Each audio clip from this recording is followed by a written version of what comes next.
अस्सलाम वालेकुम नाज़रीन, welcome to doctor Sajid vlog.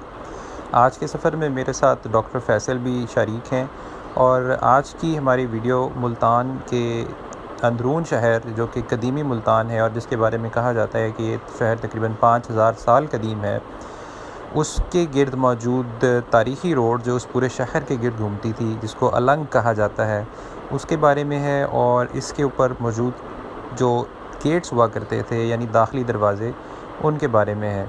ये 6 गेट थे जो मैं आपको वीडियो में इनके बारे में तफसील से बताऊंगा। तो चलें सफ़र शुरू करते हैं। हमारे सामने इस वक्त किला कोहना कासिम बाग की ख़ास जगह है जो मुल्तान का पुराना और तारीख़ी किला है, और सामने ही हज़रत शाह रुकन आलम रहमतुल्लाह अलैह का मज़ार आपको नज़र आ रहा होगा। हमारा सफ़र यहाँ से शुरू हुआ है, इसको घंटाघर चौक कहते हैं, और सफ़र ख़त्म भी यहीं पर होगा जब हम पुराने मुल्तान के गिर्द अलंग पर चक्कर लगाकर वापस पहुँचेंगे। यहाँ पर सामने घंटाघर की इमारत है, मुल्तान का मशहूर घंटाघर, इसीलिए ये घंटाघर चौक भी कहलाता है। इसके एक तरफ मुल्तान का तारीख़ी किला है और दूसरी तरफ अंदरून शहर मुल्तान है, जिसके गिर्द अलंग यानी कि जो तारीख़ी रोड है वो अंदरून शहर के गिर्द घूमता है, जिस पर पुराने ज़माने में 6 गेट हुआ करते थे, जो सिख दौर में लड़ाई और जंग के दरमियान 3 गेट जो है वो मस्मार हो गए, और इस वक्त 3 गेट मौजूद हैं, वो भी आपको दिखाएंगे। इस वक्त हमारे सामने घंटाघर मुल्तान की पुरशकून और हसीन इमारत है। घंटाघर मुल्तान शहर के सेंटर में वाक़या है और इसके सामने मौजूद चौक जो है वो घंटाघर चौक कहलाता है। घंटाघर चौक एक वसी चौक है जिस पर 9 मुख्तलिफ़ समतों से आने वाले रोड यकजा होते हैं। घंटाघर की तामीर 1880 में अंग्रेज़ दौरे हुकूमत में शुरू की गई थी और 1884 में इसकी तामीर पाया तकमील तक पहुंची। घंटाघर की ख़ास बात इस पर मौजूद क्लॉक टावर था, जिस पर एक घड़ियाल नस्ब था। इस क्लॉक टावर को एक वाइसराय जो 1874 से 1876 तक बरतानिया की तरफ से हिंद के वाइसराय मुकर्रर किए गए थे, उनकी याद में तामीर किया गया था। इब्तदा में इसको म्यूनसिपल कॉरपोरेशन की इमारत के तौर पर इस्तेमाल किया जाता था और यहाँ इंतज़ामी अमूर सर अंजाम दिए जाते थे। 1947 में पाकिस्तान की आज़ादी के बाद इसका नाम जिनाह हाल रख दिया गया और इंतज़ामी अमूर के लिए इसको इस्तेमाल किया जाता रहा। 2011 में मशहूर कंपनी राडो ने इसके घड़ियाल की मरम्मत की, जो काफ़ी अरसे से बंद था, और इस वक्त इसका घड़ियाल फंक्शनल है। एक इंतहाई खूबसूरत और दीदा ज़ेब अंदाज में शहर के बीच चौराहे में खड़ी ये इमारत इंतहाई खूबसूरत मंजर पेश करती है और दिल को लुभाने वाले अंदाज में सियाहों का दिल अपनी तरफ खींचती है। घंटाघर चौक के बिल्कुल सेंटर में एक मस्जिद भी वाक़या है। पहले ये मस्जिद नहीं हुआ करती थी, मगर जब इस चौक की और इस जगह की तज़ीन और रईश की गई तो यहाँ एक मस्जिद की तामीर की गई, जो एक बिल्कुल चौक के दरमियान में है और एक किले की चढ़ाई के साथ है। ये वो जगह है जहाँ पर किसी दौर में लोहारी गेट हुआ करता था। लोहारी गेट का नाम इसलिए लोहारी गेट पड़ा कि यहाँ पर बहुत ज़्यादा लोहार हुआ करते थे उस दौर में, और 18वीं सदी में सिखों की जंग के दरमियान जब उन्होंने मुल्तान पे हमला किया तो ये गेट जो है वो मस्मार हो गया था। ये अलंग है तारीख़ी रोड। अब हम लोहारी गेट से निकलें और अगली हमारी मंजिल होगी बोहड़ गेट। इसका रास्ता मुझे बिल्कुल भी नहीं आता। नहीं, बिल्कुल सीधा चलते जाएंगे तो हम बोहड़ गेट पे पहुंचेंगे। बोहड़ गेट तारीख़ी हैसियत रखता है, मशहूर है। एक वजह इसके नाम की ये भी है कि पुराने ज़माने में इसकी सराउंडिंग्स में और इसके बाहर बोहड़ के बहुत सारे दरख्त हुआ करते थे, इसलिए इसका नाम बोहड़ गेट पड़ा। और पुराने मुल्तान में तजारत और नक़्ल हमल के सामान के लिए ये वाला रास्ता इस्तेमाल होता था। इस वक्त हम अलंग के ऊपर से गुजर रहे हैं। बाएं तरफ अंदरून मुल्तान है और दाएं तरफ नया शहर है, और बोहड़ गेट पर हम पहुंच गए हैं। इस वक्त हम बोहड़ गेट के सामने खड़े हैं और बोहड़ गेट की बाईं तरफ लकड़ी से बनी हुई एक कदीम इमारत भी है, और सामने बोहड़ गेट है जिसको कुछ हद तक प्रिज़र्व किया गया है, मगर मज़ीद प्रिजर्वेशन की काफ़ी गुंजाइश है।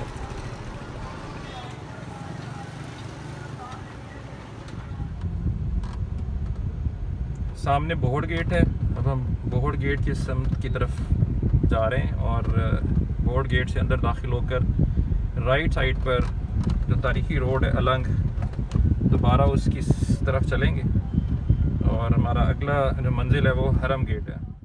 नाजरीन, इस वक्त हम बोहड़ गेट से अंदर दाखिल होकर अलंग के ऊपर दोबारा आ गए हैं और बाएं तरफ मौजूद हरम गेट की तरफ चल पड़ रहे हैं। आप देख रहे होंगे और सोच रहे होंगे कि ज़्यादातर दुकानें बंद हैं और रश ना होने के बराबर है। उसकी वजह यह है कि हमने सफ़र का इरादा छुट्टी वाले दिन किया, क्योंकि आम रूटीन में यहाँ पर इस कदर रश होता है कि गाड़ी चलाना यहाँ बहुत दो बार हो जाता है। इसलिए हमने सोचा कि उस दिन चला जाए जिस दिन रश कम हो। किसी दौर में ये कच्चा रोड हुआ करता था और इसके दाएं तरफ जो है वो 30 फुट ऊंची दीवार थी, जिसे फसील भी कहते हैं। वो इसलिए बनाई गई थी कि अंदर मौजूद शहर को प्रोटेक्ट किया जा सके। नाज़रीन, इस वक्त मैं हरम गेट के सामने खड़ा हुआ हूँ। ये खूबसूरत प्यारा सा स्ट्रक्चर ये हरम गेट कहलाता है। मुल्तान की अंदरून शहर के सामने जो रोड है अलंग, उस पर मौजूद है। और इसकी हिस्ट्री के बारे में ये कहा जाता है कि हज़रत मूसा पाक शहीद जो मुल्तान के बुज़ुर्ग गुजरे हैं, उनकी हरम किराए यानी उनके घर की ख़वातीन जहाँ रहती थी उसके जाने के लिए ये गेट इस्तेमाल होता था। इसी मुनासबत से इसका नाम जो है हरम गेट पड़ा। इंतहाई तारीख़ी और पुरानी जगह।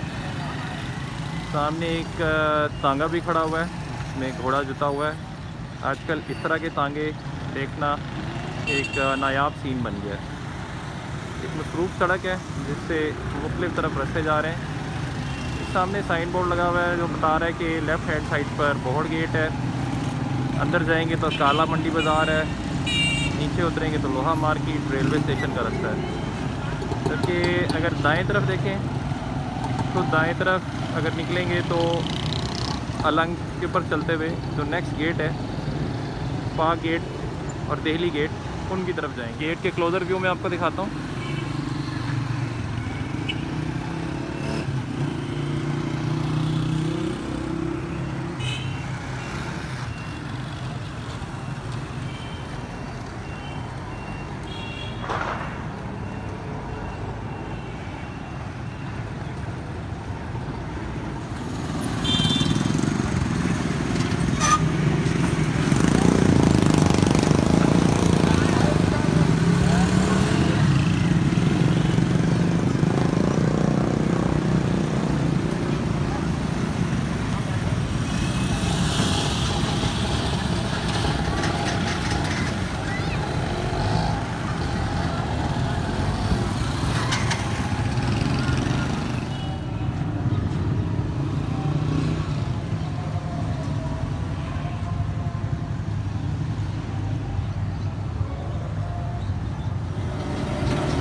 जी दोस्तों, इस वक्त हम हरम गेट से अगली मंजिल की तरफ चल पड़े हैं और ये अगला गेट जो है ये पाक गेट कहलाता है। और आप देख रहे होंगे कि ये रोड आहिस्ता आहिस्ता घूम रहा है और अभी भी ये बाएं तरफ घूमेगा। बाएं तरफ जैसे मैंने पहले बताया था अंदरून तारीख़ी मुल्तान था, और दाएं तरफ जो आपको इमारतें नज़र आ रही हैं, पुराने दौर में यहाँ इमारतें नहीं हुआ करती थी, बल्कि कहा जाता है कि यहाँ पर 30 फुट ऊँची दीवार थी जो कच्ची ईंटों से बनी हुई थी। नाज़रीन, ये पाक गेट है, लेकिन यह गेट आपको नज़र नहीं आ रहा होगा क्योंकि ये गेट भी सिखों की जंग के दरमियान जो है वो टूट गया था। पाक गेट की बाएं तरफ हरम गेट है और दाएं तरफ चलेंगे तो देहली गेट है। इस गेट की वजह शोहरत ये थी कि हज़रत मूसा पाक शहीद जो एक बुज़ुर्ग गुजरे हैं, उनकी कब्र मुबारक उच्च शरीफ में थी, मगर उनके मुरीदैन जो यहाँ मुकीम थे उनसे अकीदत रखते थे, तो उनकी कब्र से उनका जस्ते खाकी निकाल कर यहाँ ले आए थे और उनको यहाँ दफनाया गया था। उसी मुनासबत से इसका नाम पाक गेट पड़ा। सामने जो अंदर रोड जा रहा है वो अंदरून शहर की तरफ निकलेगा। लेफ़्ट साइड और राइट साइड पे अलंग है। लेफ़्ट साइड पे हरम गेट की तरफ अलंग जा रही है और राइट साइड पे अलंग दिल्ली गेट की तरफ।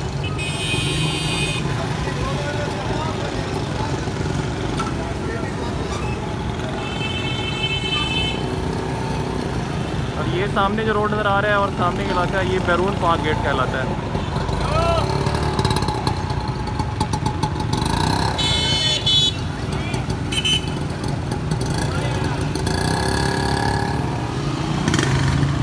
जो सामने रोड जा रहा है यहाँ पर मशहूर तराफा बाज़ार है।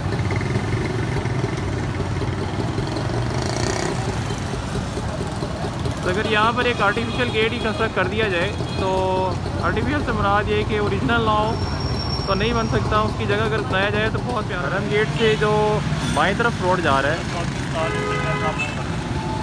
सामने एक दीवार बनी हुई नज़र आ रही होगी। इसी दीवार पे आगे जाके मशहूर जगह खोनी बुर्ज।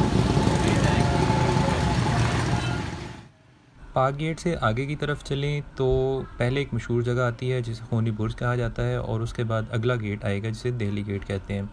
आप देख रहे होंगे कि ये एक दीवार आपको नज़र आ रही है। इसके ऊपर जो रोड है वो अलंग कहलाता है और नीचे एक आम रोड है जिसके साथ नया मुल्तान है। अब दोबारा हम अलंग के ऊपर आ गए हैं और खोनी बुर्ज की तरफ रवां दवा हैं। खोनी बुर्ज की तारीख़ी हैसियत बहुत ज़्यादा है, मशहूर है, एक बहुत रश वाली जगह है आम रूटीन में। ये सीढ़ियाँ हैं जिनसे हम अलंग से नीचे उतर रहे हैं और बाएं तरफ खोनी बुर्ज है। खोनी बुर्ज इसको इसलिए कहा जाता है कि इसके बारे में मशहूर है कि इस जगह पर सिकंदर आज़म यानी अलेक्जेंडर द ग्रेट ज़ख्मी हुए थे और उसके बाद ज़ख्मों की ताब न लाकर उनकी बिल आखिर उनकी डेथ हो गई थी। दूसरी वजह शोहरत इस जगह की ये है जिसके बारे में काफ़ी सबूत और हक़ाइक़ भी मौजूद हैं कि अंग्रेज़ दौरे हुकूमत में सिखों और अंग्रेज़ों के दरमियान इस मकाम पर शदीद जंग हुई थी और जिसमें बिल आखिर अंग्रेज़ों को फ़तह नसीब हुई थी। इस मकाम पर इनसे कहा जाता है घमसान का रन पड़ा था और खूनी जंग हुई।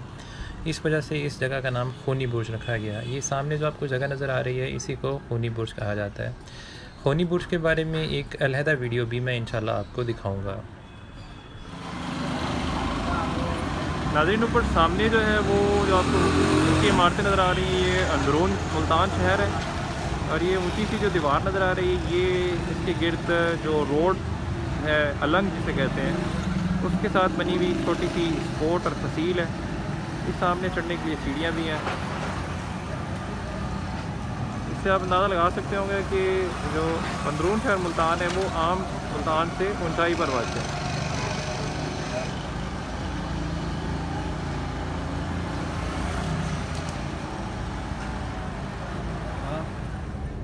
नाजरीन इस वक्त मैं अलंग के ऊपर सफ़र कर रहा हूँ और पाक गेट को क्रॉस कर चुका हूँ। अब अगली मंजिल है दिल्ली गेट, उसकी तरफ मैं जा रहा हूँ।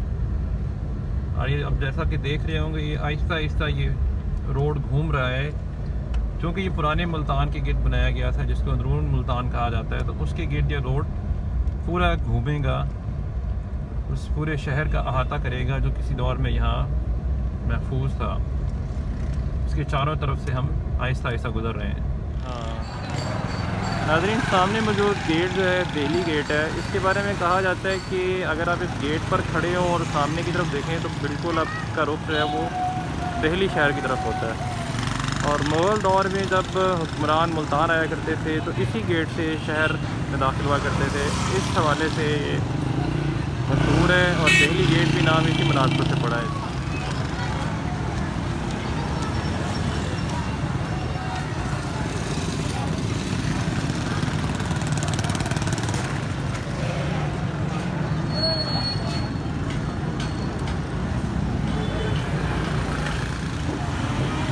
ये गेट की अंदरूनी समत है तो गेट के अंदर वाली साइड पर खड़ा हुआ हूँ दिल्ली गेट और इस वक्त मेरा रुख दिल्ली शहर की तरफ है। ये एक बड़ी हैरत अंगेज़ मगर खुशगवार बात है।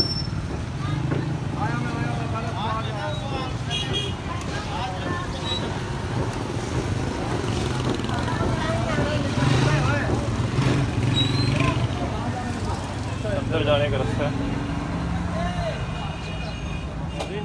दिल्ली गेट की ऊपर वाली मंजिल पर खड़ा हुआ, एक मंजिल और भी ऊपर जाती है, लेकिन वहाँ पर जाने के लिए रास्ता कुछ साफ नहीं है।